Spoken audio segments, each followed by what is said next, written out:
हमारा लोकतंत्र का चौथा स्तंभ है, उस पे सरकार अपनी लाठी चलाती है। हमारे प्रदेश के कई सारे पत्रकारों पर मुकदमे कायम करती है, उनका उत्पीड़न कराती है, अपने कुछ दबंगों से उनके ऊपर हमले कराती है।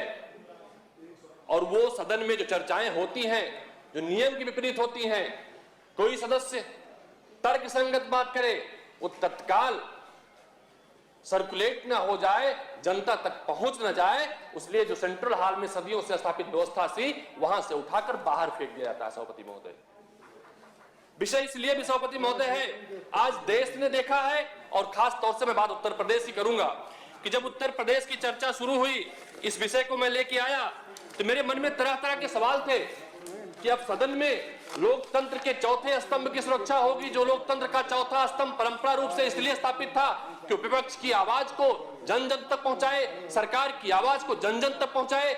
सरकार को चुनिंदा 4-6 मीडिया घरानों पर कब्जा करके लोकतंत्र के प्रहरी जो पत्रकार हैं, पोर्टल मीडिया के रिपोर्टर हैं, न्यूज एंकर हैं, हजारों लोगों पर मुकदमे। माननीय दीपक सिंह जी, मेरा आग्रह ये था कि जरा स्पेसिफिक आप पढ़ ले, मेरी सूचना पढ़ ले सभापति महोदय। 1 इंच आगे नहीं गया समझ में, तो बड़ा अनुशासित छात्र हूं ना सदन का, आप पढ़ ले। चलिए मैं कोई, जैसे हमारे कुछ साथी हैं वहां गुंडाई दबंगे करते, मैं नहीं कहता, आप पढ़े। 1 इंच बाहर नहीं आता। जी जी बोल ले जी जी बोल ले सेंट्रल हॉल सरकार को बुलवा ली सभापति महोदय। और दूसरा मान्यवर, सबसे ज्यादा अगर पत्रकारों को कोई प्रताड़ित किया है तो इन्हीं की सरकार ने किया। मान्यवर, इमरजेंसी में क्या हालत हुई आप कल्पना करिए, और ये पत्रकारों के पक्षधर है। माननीय दीपक सिंह जी, लोकतंत्र की वो करते हैं मान्यवर, सूची सपा के भारतीय जनता पार्टी तो पूरी तरीके से देश को तबाह किया मान्यवर। अगर अनुमति हो, हमारे बीच में खड़े होकर सदन में व्यवधान उत्पन्न कर रहे हैं। हम तो जानते थे कि आदरणीय जल मंत्री हैं शायद ना, जल मंत्री बड़े जल की शक्ति बड़े बड़े विद्वान सदस्य हैं, बीच में आ गए। सभापति महोदय इतने सीनियर विद्वान कहना मैंने इनको बंद कर दिया, नेता सदन ने कहा था विद्वान मत कहिए इनको, हम इनको पहले ज्ञान की गंगा भी कहते, उसको मैंने तिवारी कहना बंद कर दिया, क्योंकि बुरा मान जाते हैं इस पे। उन्होंने कहा था ये तो आप बड़ी गुप्त, देखिए सर कितनी जानकारियां रखते हैं, यही कारण है ये नहीं चाहते सदन की आवाज बाहर है। सभापति महोदय, अगर आपकी अनुमति होगी, 1000 पत्रकारों पर जो कार्रवाई हुई थी, पूरी सूची सभापति महोदय लेके आया हूं। नोटिस में कानपुर की नहीं सभापति महोदय, आप हमारी प्रथम पंक्ति पे जाएं, मैंने शुरुआत यहीं से की है। हजारों पत्रकारों मुकदमे हुए हैं सभापति महोदय, मैंने आपसे पहले कह दिया। आपको अध्यापक हैं, आपको थोड़ा सा संरक्षण चाहिए, केंद्रित करते हुए आपका संरक्षण चाहिए। अगर आप इतनी बार बार टोकते रहेंगे, नहीं टोक नहीं रहा हूं मैं, तो सरकार तो सुझाव दे रहा हूं, आग्रह कर रहा हूं आपसे। नहीं, आपका आदेश मानूंगा। सभापति महोदय, अभी मैं एक प्रश्न लेकर आया था जो संबंधित था कोविड के पीपी किट के संदर्भ से, उसमें सरकार का जो अहंकार है वो दिखाई पड़ा था। उसमें लिखा था, सभापति महोदय मैं पहले पढ़ चुका, दोबारा पढ़ना ठीक नहीं है। उसमें लिखा है, निदेशक चिकित्सा शिक्षा का जारी पत्र कुछ कतिपय समाचार पत्रों ने जानबूझकर प्रकाशित कर दिया। क्या सभापति महोदय, सरकार की जो लिखी स्क्रिप्ट है वही जो प्रकाशित करे वही पत्रकार है? जो इनकी बात को माने वही पत्रकार है? मैं तो नहीं मानता, ना पूरा प्रदेश मानता है। अगर हम देखें कलम पर पाबंदी, जिस तरह से हिटलर के समय में नाजीवादी आंदोलन पर लगाई गई थी, वहां लोगों ने कहा था कि बंदूकों पर पाबंदी लगा दी जाए, आंदोलन पर पाबंदी लगा दी जाए। हिटलर ने कहा था बंदूकों पर पाबंदी न लगाइए, आंदोलन पर पाबंदी न लगाइए, सिर्फ जो कलम है इस कलम को खामोश कर दीजिए, आंदोलन अपने आप शांत हो जाएंगे, बंदूकें अपने आप शांत हो जाएंगी। तो जो हिटलर करता था, यहाँ की सरकार, भारतीय जनता पार्टी की सरकार उसी काम को आगे बढ़ा रही। सभापति महोदय, मैं अगर सिलसिलेवार बात करना शुरू करूं तो पूरे देश ने जिस तरह से देखा था, जो हमारे दिल्ली बॉर्डर, उत्तर प्रदेश के बॉर्डर पर मनदीप पूनिया पर तो एफआईआर हुई थी, जेल गया था, लेकिन 1000 ऐसे पत्रकार हैं जिनके ऊपर यहाँ पर मुकदमे किए गए, पाबंदी सभापति महोदय लगाई गई। अगर मैं सिलसिलेवार चर्चा शुरू करूं तो गाजियाबाद में विक्रम जोशी का मामला पूरे देश ने देखा था, पूरे प्रदेश ने देखा था। उन्नाव के कई सारे तमाम पत्रकारों पर मुकदमे हुए। अभी हाल में 6 पत्रकारों पर मुकदमे इसलिए हो गए, उन्होंने सरकार के खिलाफ ट्वीट कर दिया। अब व्यक्ति की आजादी भी छीन लेते हैं, कोई भी आदमी ट्वीट भी ना करे सरकार के खिलाफ, इनको इतना बुरा लगता है। सभापति महोदय, शाहजहांपुर में राजेश तोमर पर मुकदमे फर्जी किए गए, कुशीनगर राजस्थान पर किया गया, सहारनपुर में पत्रकार की भाई गोली मार कर हत्या कर दी गई, वो अपने मुकदमे दिखाने के लिए वहां के प्रेक्षण के साथ धरने पर बैठा।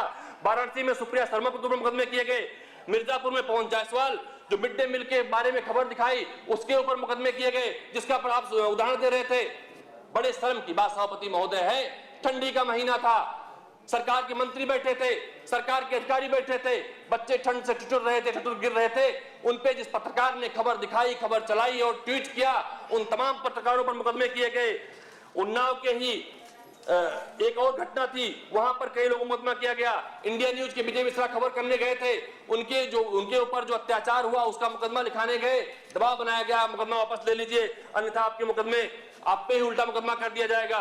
यहाँ की पत्रकार मनीष पांडे हैं, उनको पुलिस ने खबर दिखा दी, थाने में बुला के बैठाया गया, उसकी रिकॉर्डिंग सभापति मेरे पास है। कहा गया सरकार के खिलाफ बोलना बंद करो, जैसे कुछ और घराने करते हैं तुम भी करो, सच को मत दिखाओ, मेरे ऊपर दबाव है अन्यथा जेल भेजकर मुकदमे कर दूंगा। सभापति महोदय, क्या अब सरकार के अहंकार की आवाज, सरकार की असफलताओं की आवाज जनता तक नहीं पहुंच पाएगी? क्या सरकार चाहती है जो बढ़ते पेट्रोल की कीमत है, सरकार के लोग क्या कहते थे, कौन कौन से होर्डिंग लगाते थे, कौन कौन से नारे देते थे, अपने संकल्प पत्र में इन्होंने दर्ज किया है, इन्होंने महामहिम राज्यपाल के अभिभाषण में कहा है, क्या वो जनता तक ना पहुंचे कि इनके पहले कथन क्या थे, कथन क्या हो गए हैं? क्या किसानों की आय दुगनी करने की बात करते हैं जो हमारी आवाजों को रोक दिया जाता है?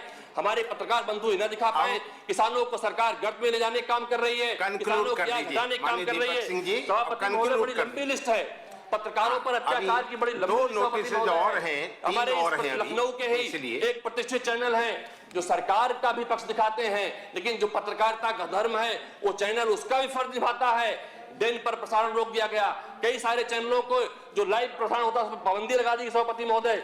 ये 144 प्रकरण सभापति महोदय हैं जिन पे पत्रकारों पर कार्रवाइयां की गई, मुकदमे लिखे गए, सच दिखाने से धमकाया गया। क्या अब उत्तर प्रदेश योगी आदित्यनाथ की सरकार का दंश उत्तर प्रदेश के पत्रकार भी झेलेंगे? अभी तक इनसे विपक्ष पीड़ित था, अभी इनसे प्रदेश की जनता पीड़ित थी, नौजवान इनसे जब अपनी बेरोजगार की मांग करता था वो पीड़ित था, किसान जिस तरह से किसानों की राह में इन्होंने सूल बोए, कांटे बोए, किसान पीड़ित था, अब पत्रकार भी पीड़ित रहेंगे?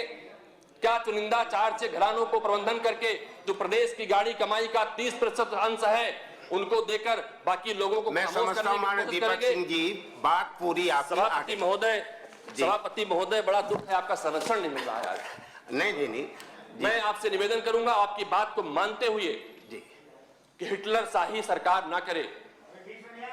जब देश में आज प्रदेश में आपातकाल है, देश की अर्थव्यवस्था पूरी तरह से चौपट हो चुकी है, देश में महंगाई की मार से पूरी तरह से जनता त्रस्त है, सरकार मीडिया पर पाबंदी लगाती है, सरकार यहां पर बैठे लोगों पर पाबंदी लगाती है सभापति महोदय, नियम के विपरीत। तो आपका संरक्षण चाहता हूं, इस पार्टिकुलर विषय पर चर्चा